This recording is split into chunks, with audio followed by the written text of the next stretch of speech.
Welcome all learners. Programming tutorial Java के इस second video में हम देखने जा रहे हैं how to run your code using notepad and command prompt. यहाँ पे हम नोटपैड एज एडिटर यूज़ करेंगे जहाँ पे हम हमारा कोड लिखेंगे, और कमांड प्रॉम्प्ट एज हमारा टर्मिनल जहाँ पे हमें हमारा आउटपुट शो होगा। कमांड प्रॉम्प्ट पे आउटपुट शो करने के लिए दो कमांड्स होंगे जिसकी मदद से हम आउटपुट हमारा देख सकते हैं। तो स्टार्ट करते हैं। सबसे पहले हम हमारे नोटपैड पे हमारा जावा कोड लिखेंगे, वो फाइल को सेव करेंगे डॉट जावा एक्सटेंशन के साथ। विथ यूजिंग टू कमांड्स हम हमारे जावा कोड को रन करेंगे। वो कौन से कमांड है वो मैं आपको जैसे जैसे अब हम करते जाएंगे वैसे बताऊंगी। सो स्टार्ट करते हैं। आप आपकी विंडोज़ और आर की प्रेस कीजिए, उसके बाद टाइप कीजिए नोटपैड, इधर यू क्लिक एंटर और प्रेस ओके।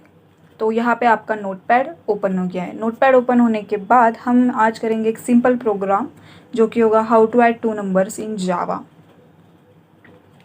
तो ये प्रोग्राम लिखने के लिए हमें चाहिए होंगे दो वेरिएबल्स।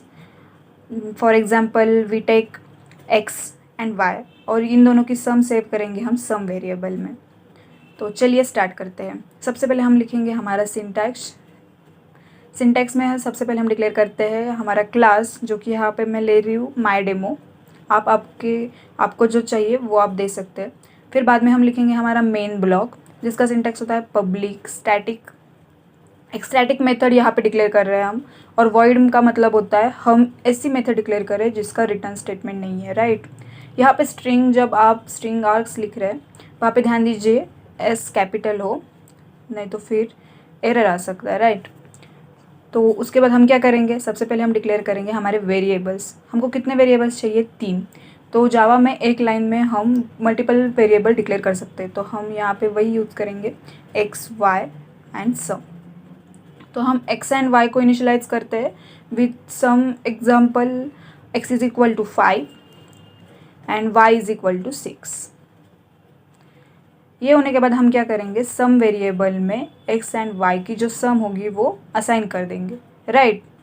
तो इसके बाद हम सम असाइन करने के बाद क्या करेंगे, प्रिंट करेंगे हमारी सम। तो प्रिंट करने के लिए जावा में क्या सिंटैक्स होता है, system dot out dot print l n के बाद सिंपली हम हमारे प्रिंट स्टेटमेंट के अंदर लिख देंगे सम और कोलन, सेमीकोलन।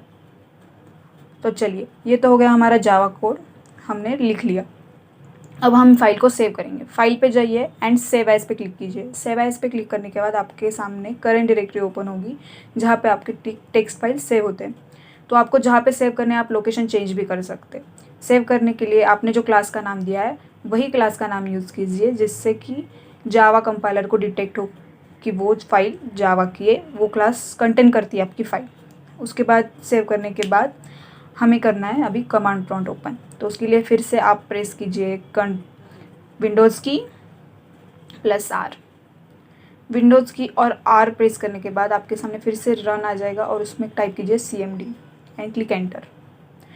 एंटर करने के बाद ये देखिए कमांड प्रॉम्प्ट ओपन हो गया है। कमांड प्रॉम्प्ट में हमें देना है हमारे फाइल का पाथ।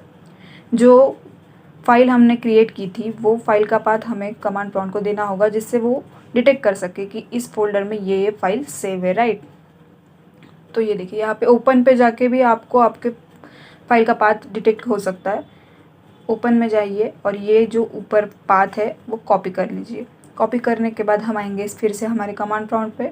कमांड प्रॉम्प्ट पे आने के बाद टाइप कीजिए CD चेंज डायरेक्टरी। ये कमांड होती है डायरेक्टरी चेंज करने के लिए।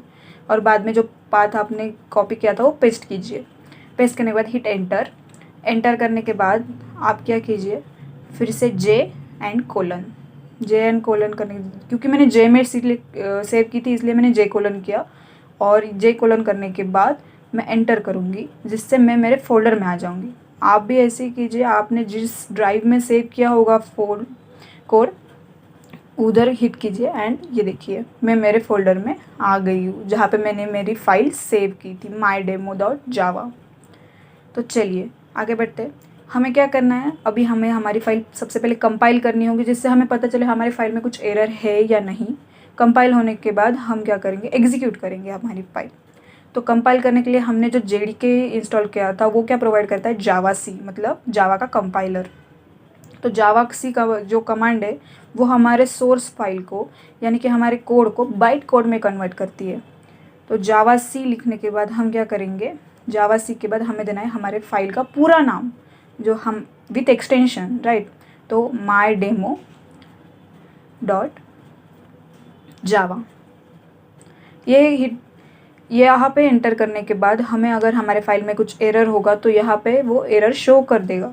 ये भी हम देखेंगे कि एरर कैसे शो करता है। देखिए मैंने यहाँ पे एंटर कर दिया, एंटर करने में थोड़ा टाइम लेगा, उसके बाद यहाँ पे कुछ एरर नहीं है यहाँ, इसलिए इसने मुझे ब्लैंक दिया।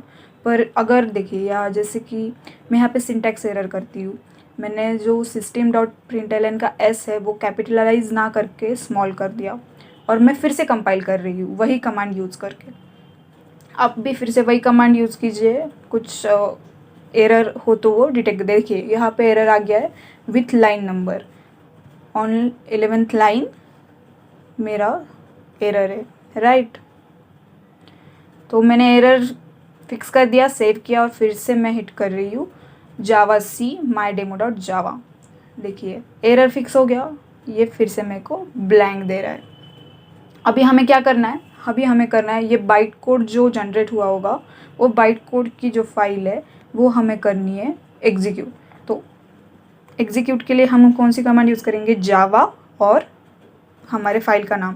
पर यहाँ पे ध्यान दीजिए कि हम जब जावा कर रहे हैं, मतलब नेक्स्ट जो कमांड है वो टाइप कर रहे हैं, वहाँ पे हमें एक्सटेंशन नहीं देना है, क्योंकि एक बार हमारा कोड कंपाइल हो गया है फिर से हमें उसका कंपाइल करने की ज़रूरत नहीं है, हमें बस अभी एग्जीक्यूट करना है। तो एग्जीक्यूट करने के लिए क्या करेंगे, हम फाइल का नाम देंगे विदाउट एक्सटेंशन। तो मैंने माई डेमो दे दिया नाम और यहाँ पे मैं करी हूँ एंटर। तो देखिए हमारा आउटपुट यहाँ पे शो हो गया है 11। तो ऐसे हम करेंगे with using notepad and command prompt हमारा कोड रन। वैसे हम हमारा कोड यूजुअली VS कोड या फिर कौन सा भी ID यूज़ करके करते, पर यहाँ पे हमने किया command prompt use. Thank you.